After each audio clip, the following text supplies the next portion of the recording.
ಸುಡುವ ಬಿಸಿಲಲ್ಲಿ ಹಳ್ಳಿ ಒಣಗಿತ್ತು. ಎಲ್ಲ ಮುಖಗಳು ದಣಿದಿತ್ತು. ಕಲ್ಲಂಗಡಿ ಹಣ್ಣಿನ ರಸದಿಂದ ಕೆರೆ ನಿರ್ಮಾಣವಾಗಿತ್ತು. ನೋಡಲು ಸುಂದರವಾದ ವರದಾನದಂದಿತ್ತು. ವರದಾನದ ಮಧ್ಯೆ ದುರಾಸೆ ಬಂದಾಗ ಸಂತೋಷಕ್ಕೆ ಬೀಗ ಬಿದ್ದಿತ್ತು. ಹಂಚಿ ತಿನ್ನುವುದರಲ್ಲೇ ಸುಖವಿದೆ ಅನ್ನೋದನ್ನ ಎಲ್ಲ ಮನಸ್ಸು ಅರ್ಥ ಮಾಡ್ಕೊಳ್ತು. ಎಲ್ಲ ಕೈಗಳು ಒಗ್ಗಟ್ಟಾಗಿ ಮುಂದುವರಿದಾಗ ಹಳ್ಳಿಯ ಎಲ್ಲ ಮುಖಗಳಲ್ಲಿ ನಗು ತುಂಬಿತ್ತು. ಪ್ರೀತಿ, ಕ್ಷಮೆ ಮತ್ತು ಒಗ್ಗಟ್ಟಿನಿಂದಲೇ ಜೀವನ ಸುಖಮಯವಾಗಿರುತ್ತೆ. ಬಿಸಿಲು ಜೋರಾಗಿತ್ತು. ನೆಲ ಎಲ್ಲ ಹೆಂಚಿನ ಹಾಗೆ ಸುಡ್ತಾ ಇತ್ತು. ಮರದ ನೆರಳಿನಲ್ಲಿ ಒಂದೆರಡು ಹಸು ಕುಳಿತಿತ್ತು. ಬಿಸಿಲಿನ ತಾಪದಿಂದ ಅದರ ನಾಲಿಗೆಗಳು ಹೊರಗೆ ಬಂದಿತ್ತು. ಹತ್ತಿರದಲ್ಲೇ ಒಂದು ಮುರಿದ ಹ್ಯಾಂಡ್ ಪಂಪ್ ಇತ್ತು. ಅದರ ಕೆಳಗೆ ಸ್ವಲ್ಪ ನೀರು ನಿಂತಿತ್ತು. ಅಷ್ಟೊತ್ತಿಗೆ ಒಂದು ಕಾಗೆ ಎಲ್ಲಿಂದಲೋ ಬಂದು ಅಲ್ಲಿ ಕೂತ್ಕೊಳ್ತು ಮತ್ತೆ ಆ ನೀರನ್ನ ಕುಡಿಯೋಕೆ ಪ್ರಯತ್ನ ಮಾಡ್ತು. ಅದೇ ಸಮಯಕ್ಕೆ ಬಿರ್ಜು ಮತ್ತೆ ಶೀತಲ್ ಅಲ್ಲಿಗೆ ಬಂದ್ರು. ಜೋರಾದ ಬಿಸಿಲಿಗೆ ಇಬ್ಬರು ಬೆವತು ಹೋಗಿದ್ರು. ಅವರಿಬ್ರು ಬಂದು ಮರದ ಕೆಳಗಿನ ಕಟ್ಟೆ ಮೇಲೆ ಕೂತ್ಕೊಂಡ್ರು. ಈ ಬಿಸಿಲು ನನಗೆ ಒಳ್ಳೆ ಪಕೋಡ ಕರೆದಂಗ್ ಆಗ್ತಾ ಇದೆ. ನೀರು ಕುಡಿಯೋದಿರ್ಲಿ, ಕೆರೆ ಎಲ್ಲ ಒಣಗೋಗಿದೆ. ಗೊತ್ತಿಲ್ಲ ಇನ್ ಮುಂದೆ ಏನಾಗುತ್ತೆ ಅಂತ. ನನಗಂತೂ ದೊಡ್ಡ ಮಂಜುಗಡ್ಡೆಗೆ ಬೆಡ್ಶೀಟ್ ಬೇಕು. ನನಗೆ ಒಂದೇ ಒಂದ್ ಪೀಸ್ ಮಂಜುಗಡ್ಡೆ ಸಿಕ್ಕಿದ್ರು ಸಾಕು, ಅದರಲ್ಲಿ ಅಡ್ಜಸ್ಟ್ ಮಾಡ್ಕೋತೀನಿ. ಆದ್ರೆ ಬಿಸಿಲು ಎಷ್ಟು ಜೋರಾಗಿತ್ತಂದ್ರೆ ಮರದ ಕೊಂಬೆಗಳ ಮಧ್ಯದಿಂದ ಬೀಳ್ತಾನೆ ಇತ್ತು. ಸರಿ, ನಾನಿನ್ ಹೊರಡ್ತೀನಿ. ನಮ್ಮಪ್ಪ ಹೇಳಿದ್ರು ಡ್ಯಾಮ್ ಹತ್ರ ಏನೋ ಕೆಲ್ಸ ಇದೆ, ಅವ್ರಿಗೆ ನನ್ ಸಹಾಯ ಬೇಕಂತೆ. ಇಂಥ ಬಿಸಿಲಲ್ಲಿ ಕೆಲ್ಸನಾ? ಮತ್ತೇನಪ್ಪ ಮಾಡೋದು, ಮಾಡ್ಲೇಬೇಕಲ್ವಾ? ಬಿರುಜು ತನ್ನ ದಾರಿಗೆ ಹೋಗೋಕೆ ಶುರು ಮಾಡ್ದಾಗ್ಲೇ ಜೋರು ಬಿಸಿಲಿನ ಕಾರಣದಿಂದ ಅವನಿಗೆ ತಲೆ ಸುತ್ತು ಬರುತ್ತೆ. ಮತ್ತೆ ಅವನು ಅಲ್ಲೇ ಜ್ಞಾನ ತಪ್ಪಿ ಬಿದ್ದೋಗ್ತಾನೆ. ಅದನ್ನ ನೋಡಿ ಶೀತಲ್ಗೆ ಗಾಬರಿ ಆಗುತ್ತೆ. ಅವನು ತಕ್ಷಣ ಅವನ ಹತ್ರ ಓಡಿ ಹೋಗ್ತಾನೆ. ಯಾರಾದ್ರೂ ಸಹಾಯ ಮಾಡಿ ಅಂತ ಜೋರಾಗಿ ಕೂಗ್ತಾನೆ. ಅಯ್ಯೋ, ಯಾರಾದ್ರೂ ಇದ್ದೀರಾ? ಬೇಗ ಬನ್ನಿ. ಆಕಾಶದಲ್ಲಿ ಸೂರ್ಯ ಬಿರುಸಾಗಿ ಹೊಳಿತಾ ಇದ್ದಾನೆ. ಮತ್ತೆ ಅವನ ಸುಡುತ್ತಿದ್ದ ಬಿಸಿಲು ಹಳ್ಳಿಯಲ್ಲೆಲ್ಲ ಹರಡಿದೆ. ಸಾಯಂಕಾಲದ ಸಮಯ. ವಿಭೀಷಣ ತನ್ನ ಜಮೀನಿನಲ್ಲಿ ಓಡಾಡ್ತಾ ಇದ್ದಾನೆ.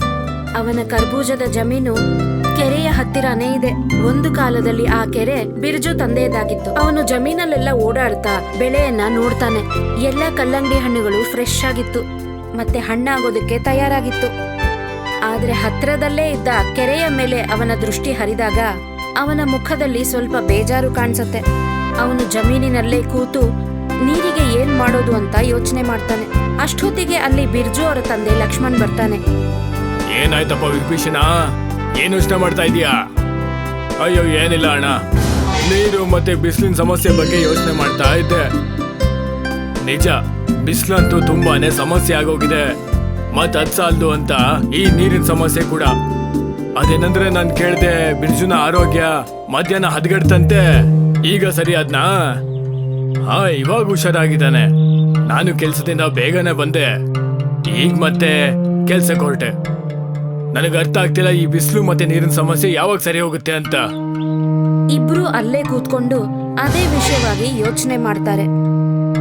ರಾತ್ರಿ ಬಿರ್ಜು ಮಂಚದ ಮೇಲೆ ಕೂತಿದ್ದಾನೆ. ಆಗ ಅವನಮ್ಮ ಊಟ ತಗೊಂಡು ಅವನ ತಂದೆ ಲಕ್ಷ್ಮಣ್ ಹತ್ರ ಬರ್ತಾಳೆ. ಲಕ್ಷ್ಮಣ್ ನೆಲದ ಮೇಲೆ ಕೂತ್ಕೊಂಡು ಊಟ ಮಾಡಕ್ಕೆ ಶುರು ಮಾಡ್ತಾನೆ. ಸ್ವಲ್ಪ ಹೊತ್ತಲ್ಲೇ ಬಿರ್ಜು ಅಮ್ಮ ಪಾರುಲ್ ಕೂಡ ಅವನ ಹತ್ರ ಬಂದು ಕೂತ್ಕೋತಾಳೆ. ಮನೆಯಲ್ಲಿದ್ದ ನೀರು ಕೂಡ ಖಾಲಿ ಆಗ್ತಾ ಬರ್ತಾ ಇದೆ. ಮುಂದೆ ಏನಾಗುತ್ತೋ ಗೊತ್ತಿಲ್ಲ. ಹಳ್ಳಿಯಲ್ಲಿದ್ದ ಹ್ಯಾಂಡ್ ಪಂಪ್ ಕೂಡ ಮುರಿದು ಹೋಗಿದೆ. ಈಗ ನೀರು ಯಾವಾಗ ಬರುತ್ತೋ ಯಾರಿಗೂ ಗೊತ್ತಿಲ್ಲ. ಏನಂತ ಹೇಳಿ, ಡ್ಯಾಮ್ನ ಕೆಲ್ಸ ಏನೂ ಮುಗ್ದೇ ಇಲ್ಲ. ಇಷ್ಟೊಂದು ಬಿಸಿಲಿರೋ ಕಾರಣದಿಂದ ಜನ ಯಾರು ಕೆಲ್ಸಕ್ಕೆ ಬರ್ತಾನೆ ಇಲ್ಲ. ಎಲ್ಲರ ಮುಖದ ಮೇಲೆ ಬೇಜಾರು ಎದ್ದು ಕಾಣಿಸ್ತಿದೆ. ಇದೇ ಯೋಚನೆಯಲ್ಲಿ ರಾತ್ರಿ ಕಳೆಯುತ್ತೆ. ಮಾರನೇ ದಿನ ಬೆಳಿಗ್ಗೆ ಇನ್ನೊಂದು ಹೊಸ ಚಿಂತೆ ಶುರುವಾಗುತ್ತೆ.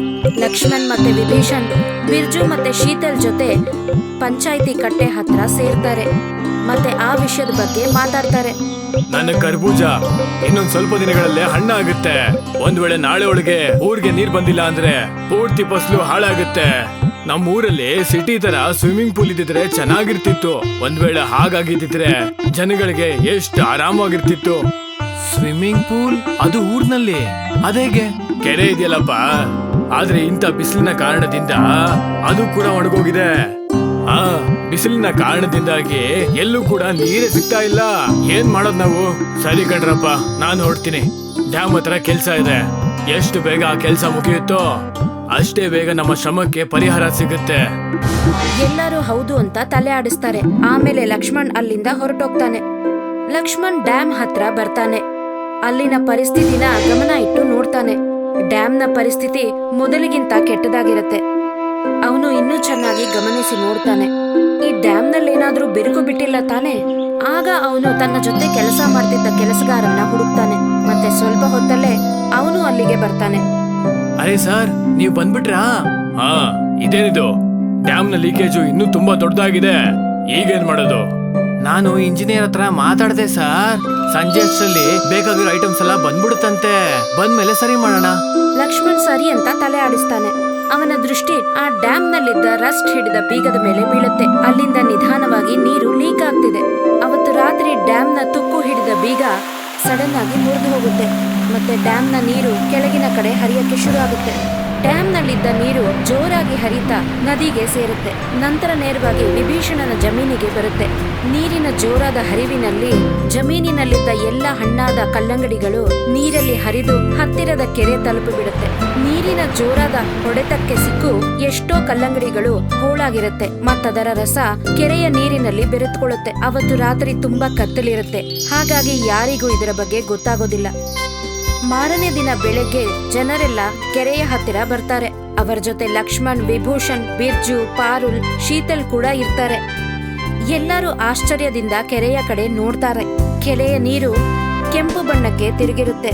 ಮತ್ತೆ ನೀರಿನ ಮೇಲೆ ಹೋಳಾದ ಕಲ್ಲಂಗಡಿ ಹಣ್ಣುಗಳು ತೇಲ್ತಿರುತ್ತೆ. ಅಪ್ಪ, ಇದೇನಾಗೋಯ್ತು? ನನಗೆ ಅರ್ಥ ಆಯ್ತು. ನಿನ್ನೆ ಡ್ಯಾಮ್ ನ ಲಾಕ್ ಓಪನ್ ಆಗಿ ಎಲ್ಲಾ ಕಡೆ ಲೀಕೇಜ್ ಆಗಿದೆ ಅಂತ ಅನ್ಸುತ್ತೆ. ಬಹುಶಃ ಲಾಕ್ ಒಡೆದೋಗಿರ್ಬೇಕು. ಮತ್ತೆ ಆ ಡ್ಯಾಮ್ ನ ನೀರು ಲೀಕೇಜ್ ಇಂದ ಇಲ್ಲಿಗೆ ಬಂದಿರ್ಬೇಕು. ಆದ್ರೆ ಇಷ್ಟೊಂದು ದೊಡ್ಡ ಕೆಲಸ ಆಗಿದೆ, ನಮಗ್ ಗೊತ್ತಾಗ್ಲೇ ಇಲ್ಲ. ನಿನ್ನೆ ಲೋಡು ಟೈಟ್ ಆಗಿತ್ತು. ಬಹುಶಃ ಅದಕ್ಕೋಸ್ಕರ ಡ್ಯಾಮ್ ಇಂದ ಇಷ್ಟೊಂದು ನೀರು ಆಚೆ ಬಂತು ಅನ್ಸುತ್ತೆ. ಅದೇ ನೀರು ಈಗ ಕೆರೆ ಆಗಿದೆ. ಅಂತದೇನ್ ಸಮಸ್ಯೆ ಆಗಿಲ್ಲ ಬಿಡು.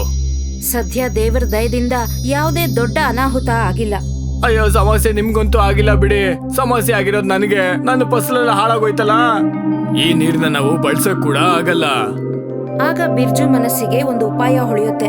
ಅಪ್ಪ, ನಾವ್ ಈ ನೀರ್ನ ಬಳಸಕ್ಕಂತೂ ಆಗಲ್ಲ. ಆದ್ರೆ ನಾವ್ ಇದರಲ್ಲಿ ಇಳಿಬಹುದಲ್ವಾ? ಅರೆ ಹಾ, ನಾವ್ ಯೋಚನೆ ಮಾಡ್ದ ಹಾಗೆ ಒಂದು ಸ್ವಿಮ್ಮಿಂಗ್ ಪೂಲ್. ಹಾ, ಖಂಡಿತವಾಗ್ಲು. ಬಿಸಿಲಂತೂ ಇಷ್ಟೊಂದ್ ಜಾಸ್ತಿ ಇದೆ. ಮತ್ತಿದೇನ್ ಕೆಟ್ಟ ಪ್ಲಾನ್ ಕೂಡ ಅಲ್ಲ. ಹಳ್ಳಿಯ ಜನರೆಲ್ಲ ಸರಿ ಅಂತ ತಲೆ ಆಡಿಸ್ತಾರೆ. ಹಳ್ಳಿಯ ಜನರೆಲ್ಲ ಆ ಕೆಂಪು ಕೆರೆಯ ಹತ್ರ ಬರ್ತಾರೆ. ನೀರಿನ ಮೇಲೆ ಕಲ್ಲಂಗಡಿಯ ಹೋಳುಗಳು ತೇಲ್ತಾ ಇರುತ್ತೆ. ಬಿರ್ಜು, ಲಕ್ಷ್ಮಣ್ ಮತ್ತೆ ವಿಭೀಷಣ್ 3 ಜನ ಸೇರಿ ಎಲ್ಲಾ ಹೋಳುಗಳನ್ನ ತೆಗಿತಾರೆ. ಸ್ವಲ್ಪ ಹೊತ್ತಲ್ಲೇ ಕೆರೆಯ ನೀರು ಕ್ಲೀನ್ ಆಗತ್ತೆ. ಆಮೇಲೆ ಜನ ಎಲ್ಲ ಖುಷಿಯಿಂದ ಕೆರೆಯ ನೀರಲ್ಲಿ ಇಳಿತಾರೆ. ತಣ್ಣೀರಲ್ಲಿ ಸ್ನಾನ ಮಾಡಿ ಎಲ್ಲರಿಗೂ ಬಿಸಿಲಿನ ಬೇಗೆಯಿಂದ ತಂಪಾಗುತ್ತೆ. ಕೆಂಪು ಬಣ್ಣದ ಆ ತಂಪು ನೀರು ಎಲ್ಲರಿಗೂ ಸಮಾಧಾನ ಕೊಡುತ್ತೆ. ಜನ ಈಜಾಡ್ತಾರೆ, ರೆಸ್ಟ್ ಮಾಡ್ತಾರೆ. ತುಂಬಾ ಹೊತ್ತು ಆ ನೀರಿನಲ್ಲಿ ಆಟ ಆಡಿ ಸಂತೋಷ ಪಡ್ತಾರೆ. ಎಲ್ಲರ ಮುಖದಲ್ಲಿ ಸಂತೋಷ ತುಂಬಿ ತುಳುಕ್ತಿರುತ್ತೆ. ಒಂದಿನ ಸಂಜೆ ವಿಭೀಷಣ ತನ್ನ ಜಮೀನಲ್ಲಿ ಓಡಾಡ್ತಿರ್ತಾನೆ. ಆಗ ಹತ್ತಿರದ ಕೆರೆಯ ಮೇಲೆ ಅವನ ದೃಷ್ಟಿ ಹರಿಯುತ್ತೆ. ಅಲ್ಲಿ ಹಳ್ಳಿಯ ಜನರೆಲ್ಲ ನೀರಲ್ಲಿ ಇಳಿದು ಎಂಜಾಯ್ ಮಾಡ್ತಿರ್ತಾರೆ. ಅದನ್ನೆಲ್ಲ ನೋಡಿ ಅವನ ಮನಸ್ಸಿಗೆ ಒಂದು ಹೊಸ ಉಪಾಯ ಹೊಳೆಯುತ್ತೆ. ಅವನು ಇದರಿಂದ ಏನಾದ್ರೂ ಮಾಡಬಹುದು ಅಂತ ಯೋಚನೆ ಬರುತ್ತೆ. ಈ ಪೂರ್ತಿ ಕೆರೆ ತುಂಬಿರೋದು ನಾನ್ ಬೆಳೆದಿರುವಂತ ಕಲ್ಲಂಗಡಿ ಹಣ್ಣಿಂದ ಅಲ್ವಾ? ಎಲ್ರು ಆರಾಮಾಗಿ ಆಡ್ತಾ ಇದ್ದಾರೆ. ಈ ವರ್ಷ ನನ್ನ ಕಲ್ಲಂಗಡಿ ಹಣ್ಣು ಮಾರಾಟ ಆಗ್ಲಿಲ್ಲ. ಯಾಕೆ ನಾನು ಇದರಿಂದಾನೇ ಏನಾದ್ರೂ ಮಾಡಬಾರ್ದು? ವಿಭೀಷಣ್ ತನ್ನ ಯೋಚನೆ ಸರಿ ಅಂತ ತಲೆ ಆಡಿಸ್ತಾನೆ. ಆಮೇಲೆ ಮುಂದೆ ಹೋಗ್ತಾನೆ. ಮಾರನೇ ದಿನ ಹಳ್ಳಿಯ ಜನ ಮತ್ತೆ ಕೆರೆಯ ಹತ್ರ ಬರ್ತಾರೆ. ಅಲ್ಲಿಗೆ ಬಂದು ನೋಡಿದಾಗ ಹಿಂದಿನ ರಾತ್ರಿ ವಿಭೀಷಣ ಆ ಕೆರೆಯ ಸುತ್ತ ಕಟ್ಟಿಗೆಯ ಕಾಂಪೌಂಡ್ ಕಟ್ಟಿದಾನೆ. ಮತ್ತೆ ಗೇಟ್ ಹತ್ರ ಒಂದು ಕುರ್ಚಿ ಮತ್ತೆ ಟೇಬಲ್ ಇಟ್ಟಿದ್ದಾನೆ. ಮತ್ತೆ ವಿಭೀಷಣ್ ಅಲ್ಲೇ ಕೂತ್ಕೊಂಡಿರ್ತಾನೆ. ಅದನ್ನೆಲ್ಲ ನೋಡಿ ಹಳ್ಳಿಯ ಜನ ಅವನ ಹತ್ರ ಬರ್ತಾರೆ. ಅಯ್ಯೋ ವಿಭೀಷಣ್ ಅಂಕಲ್, ಏನಿದು? ಪುಟ್ಟ, ಈ ಕೆರೆ ತುಂಬಿರೋದು ನಾನ್ ಬೆಳೆದಿರೋಂತ ಕರ್ಬೂಜದಿಂದ. ಅದಕ್ಕೆ ನಾನ್ ಅನ್ಕೊಂಡೆ ಇದನ್ನ ಅಷ್ಟು ಫ್ರೀ ಆಗಿ ಕೊಡಕ್ ಆಗಲ್ವಲ್ಲ. ಅದಕ್ಕೆ ಎಲ್ರು ಇಲ್ಲಿ ಪ್ರತಿ ಗಂಟೆಗೆ 15 ರೂಪಾಯಿ ಕೊಡ್ಬೇಕು. ಆದ್ರೆ ಅಂಕಲ್, ಈ ಕೆರೆ ಬಂದು ಊರ್ನವ್ರದಲ್ವಾ? ಕೆರೆ ಏನೋ ಊರಿಂದೆ, ಆದ್ರೆ ಅದ್ರೊಳಗಡೆ ಇರೋ ಕಲ್ಲಂಗಡಿ ಹಣ್ಣು ನಂದಲ್ವಾ? ಒಂದ್ ವೇಳೆ ಈ ಹಣ್ಣು ಮಾರಾಟ ಆಗಿದ್ರೆ ನನಗೆ ತುಂಬಾ ದುಡ್ಡು ಬರ್ತಾ ಇತ್ತು. ಆದ್ರೆ ಈಗ ಇದು ಒಡೆದು ಜ್ಯೂಸ್ ಆಗಿದೆ, ಅದಕ್ಕೆ ನಾನು ನನ್ ಬಗ್ಗೆ ಕೂಡ ಯೋಚನೆ ಮಾಡ್ಬೇಕು ತಾನೆ. ಇದನ್ನ ನೋಡಿ ಶೀತಲ್ ಮತ್ತೆ ಬಿರ್ಜು ಇಬ್ಬರು ಬೇಜಾರಾಗ್ತಾರೆ. ಆದ್ರೂ ಅವರಿಬ್ರು ದುಡ್ಡು ಕೊಟ್ಟೆ ಕೆರೆಗೆ ಹೋಗೋಣ ಅಂತ ಯೋಚನೆ ಮಾಡ್ತಾರೆ.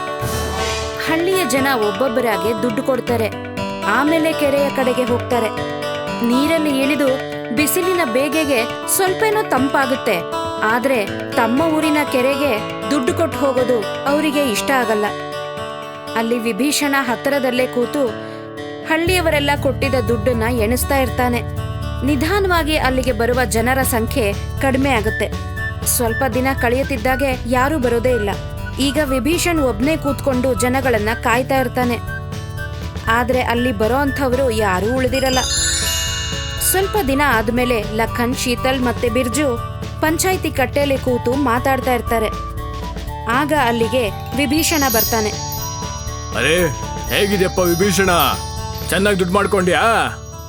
ಅಯ್ಯೋ ಅಣ್ಣ, ಯಾಕೆ ಕಾಲಿಳಿತಾ ಇದ್ದೀರಾ? ಮುಂಚೆ ತುಂಬಾ ಜನ ಬರ್ತಾ ಇದ್ರು, ಆದ್ರೆ ಇವಾಗ ಯಾರು ಬರ್ತಾನೆ ಇಲ್ಲ. ನೀವೇನ್ ಮಾಡಿದ್ರಿ ಅಂದ್ರೆ ನಿಮ್ಮ ಕೆಲ್ಸಕ್ಕೆ ದುಡ್ಡನ್ನ ತಗೊಂಡ್ರಿ. ಮತ್ತೆ ದುರಾಸೆಯಿಂದ ಮಾಡಿದ ಯಾವುದೇ ಕೆಲಸ ಆದ್ರೂ ಯಾವತ್ತೂ ಯಶಸ್ವಿ ಆಗಲ್ಲ.